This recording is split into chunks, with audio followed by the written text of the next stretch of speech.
Sebelum salam ditulis, maaf Ustadz, tema yang lalu. Baik. Sudah 11 bulan saya nggak punya kerjaan tetap. Nafkah yang saya berikan ke istri sangat minim sekali. Keluarga istri meminta saya untuk pisah. Akhir-akhir ini istri juga sudah tidak tahan. Istri saya bekerja.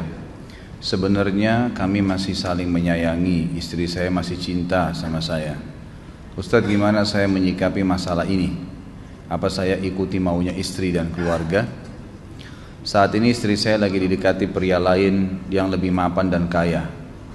Salahkah saya kalau memukul pria tersebut? Karena pria itu telah mengambil kesempatan dalam kesempitan rumah tangga kami. Ustadz minta amalan atau wirid untuk melapangkan rezeki. Ini ada hubungannya sama tema nggak ini? Hah? Jawab atau enggak? Kasihan. Ya udahlah, karena malam terakhir ya.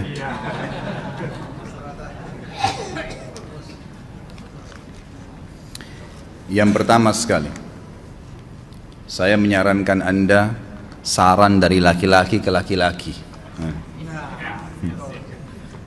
Prinsiplah. Dan jangan merendahkan diri di hadapan wanita. Maksudnya begini, pada saat seorang wanita yang menjadi istri Anda membutuhkan Anda, tunjukkan kebutuhan kita 1000 kali daripada dia. Dia sayang, dia perhatikan, dia siap berkorban. Kita harus 1000 kali lebih hebat daripada itu. Laki-laki memang penaung. Tapi kapan dibalik? Kalau saya pribadi, kapan dia tidak butuhkan, menunjukkan kebutuhan, saya 1000 kali tidak butuh sama dia. Untuk apa Anda merendahkan diri di depan seorang wanita yang kalau memang dia tidak bisa menjadi seorang istri? Karena kapan wanita sudah menyombongkan diri di hadapan laki-laki, tidak akan ada wibawa sama sekali. Ini poin dulu dalam pembukaan. Dan selalu saya sarankan siapapun ikhwah yang minta saran saya dalam masalah rumah tangga, yang paling pertama ini saya ucapkan, saya bukan menyuruh Anda menjadi keras, bukan. Tapi saya mengajak Anda untuk punya prinsip dalam hidup. Wibawa, pemimpin rumah tangga. Dibutuhkan kita butuh, tidak dibutuhkan ya sudah. Masih banyak gantinya. Dia mau ganti laki-laki lain, silahkan, ahlan wa sahlan, silahkan. Allah akan gantikan penggantinya yang lebih baik. Dan itu harus bisa kita punya prinsip. Memang begitu. Kalau ini kita terapkan dalam kehidupan kita, kita akan sangat mudah hidup. Terkadang subhanallah ada pengorbanan berat. Berpisah dengan meninggal, berpisah karena masalah dosa yang dilakukan oleh pasangan kita, jelas haram. Kalau ada seorang istri hanya karena masalah suaminya kekurangan ekonomi mau berhubungan sama laki-laki lain, wanita apa ini? Cinta itu pengorbanan, kasih sayang, bukan hanya pada saat mampu kemudian disayang, pada saat tidak mampu kemudian ditinggal. Subhanallah. Hati-hati, hukum Allah subhanahu wa ta'ala berlaku. Akhwat, yang jadi istri, ikhwah, yang jadi suami, harus tahu pasangan kita itu punya Tuhan sebagaimana kita punya Tuhan yang sama. Dan Allah itu maha adil. Memang dalam kehidupan kita ada naik turunnya. Dan makna cinta adalah pengorbanan. Itu sebenarnya. Kalau hanya kita kantongnya lagi penuh kemudian disuka sama istri, pada saat lagi tipis, lagi masalah, kemudian dia mau berhubungan sama laki-laki lain, na'udzubillah min dzalik. Wanita apa ini? Kalau saya tidak naungin. Kalau saya nggak naungin. Kamu mau sama dia silahkan. Ahlan sahlan, silahkan jalan. Kalau saya, istri saya sangat tahu prinsip saya. Kalau kamu merasa ada laki-laki lain yang kamu anggap baik, atau kamu mau ingin memasukkan pendapat keluargamu dalam rumah tangga saya sehingga kedudukan saya sebagai suami tidak didengar lagi, silakan pilih keluarga kamu. Tidak ada masalah. Jadi jangan jadikan sebagai beban. Oh, nanti kalau pisah saya hidupnya bagaimana? Saya melarat. Ini kenapa ini? Saya mati kalau nggak sama dia, ya mati bener nanti. Gila kalau nggak nikah sama dia, gila kalau siapa ini? Ini kenapa ini? Keluar dari bingkai hidup itu. Seorang muslim itu hidupnya mulia. Dia dihormatin, dia menghormatin. Dia dihina, tinggalkan. Gitu kan. Allah SWT tidak menyuruh kita menghinakan diri, tidak boleh. Kalau wanita ini misalnya, istri ini yang dikatakan tadi masih mencintai suaminya, dia hanya sekedar minta kerja, ya, garis bawahi kalimat ini ya. Dia hanya sekedar minta kerja untuk membantu nafkah rumah tangga, ahlan wa sahlan, jempol. Nggak masalah. Bagus itu. Sampai suaminya mapan. Itu baik. Tapi dalam kondisi masih status istri punya hubungan sama laki-laki lain, naudzubillah min dzalik. Mana ghirah? Mana kecemburuan positif yang telah Allah pelihara dalam diri kita? Nggak boleh. Pada saat seorang sahabat pulang ke rumahnya mendapatkan istrinya selingkuh dengan laki-laki lain, tidak disebutkan apakah berhubungan biologis atau tidak, tapi yang jelas sahabat ini sampai kaget masuk ke rumahnya temukan ada laki-laki lain. Dia bingung mau lakukan apa. Dia pergi ke Nabi SAW lalu berkata, ya Rasulullah, saya pulang rumah istri saya lagi sama laki-laki lain. Maksudnya dia pandu saya harus buat apa nih? Apa yang terjadi? Subhanallah, Sa'ad radhiyallahu anhu sahabat Nabi mulia menghenuskan pedang mengatakan, ya Rasulullah, kalau terjadi pada rumah tangga saya akan penggal dua-duanya. Dua-duanya saya penggal nih. Tapi di sini ulama bilang saat ingin menghukum kalau terjadi pada keluarganya dengan penggal ini, bukan maksudnya dia menghukum secara individu, maksudnya saya ingin terapkan hukumnya Allah, dirajam, dibunuh karena mereka sudah menikah dan berzina. Hukum Allah terapkan, kemuliaan agama harus ada. Harus begitu. Seorang istri yang mau tinggal di bawah naungan kita sementara kita sudah berkorban di bawah terik matahari, sudah bekerja, sudah memilih dia dari sekian banyak wanita, kemudian dia mau berkorban, hormatin dia, junjung dia, lindungin dia, rangkul dia, gitu kan? Bela dia, memang harus begitu.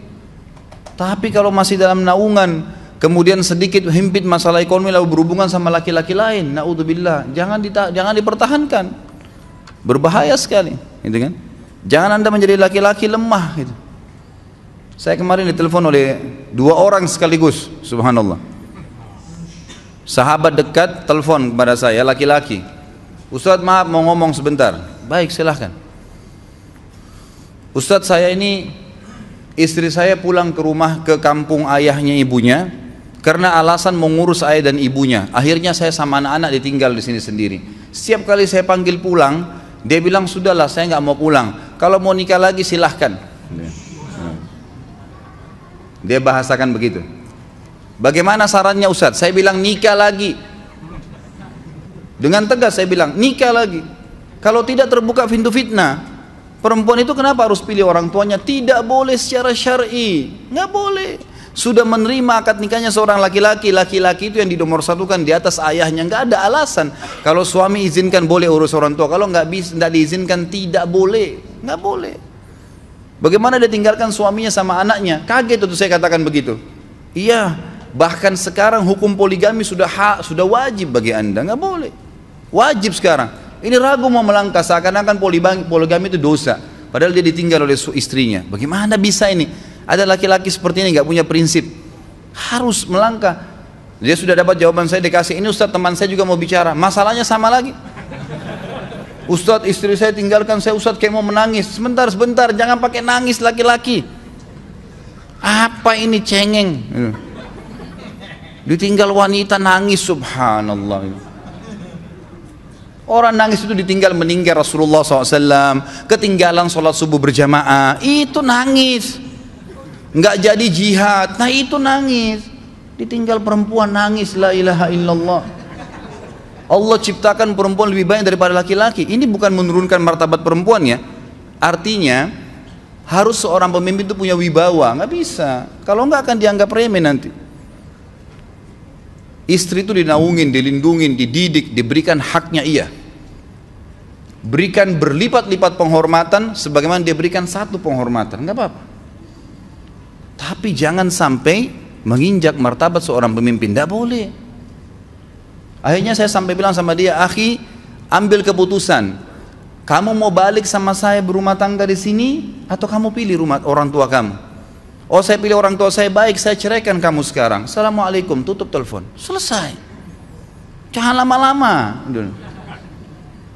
Cengeng sekali, udah sujud sama Allah, saya masih berat cintanya Allah. Ia minta kepada Allah subhanahu wa ta'ala, minta gampang dihilangkan dari hati.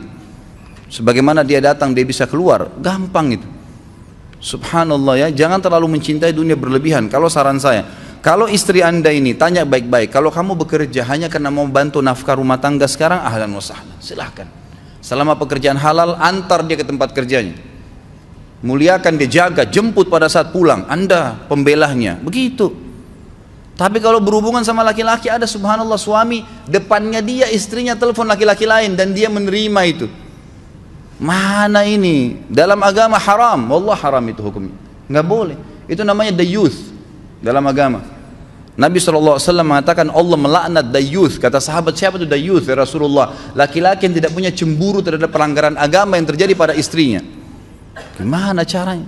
Nggak boleh dalam agama Islam, gitu kan? Makanya biasakan hati kita terisi dengan cinta kepada Allah SWT dan bukan cinta kepada manusia. Mencintai istri karena Allah yang perintahkan, mencintai suami karena Allah yang perintahkan. Jadi semua karena Allah. Tidak ada kata-kata hilang, tidak ada rugi kalau kita meninggalkannya. Jadi ini hal mendasar yang saya tahu, Allahu alam. Jadi sampaikan seperti itu. Kalau wirid apa? Saran saya adalah memperbanyak istighfar kepada Allah SWT. Gunakan momen musibah itu sebagai kesempatan untuk mendekatkan diri dengan Allah Subhanahu wa taala. Begitu ya.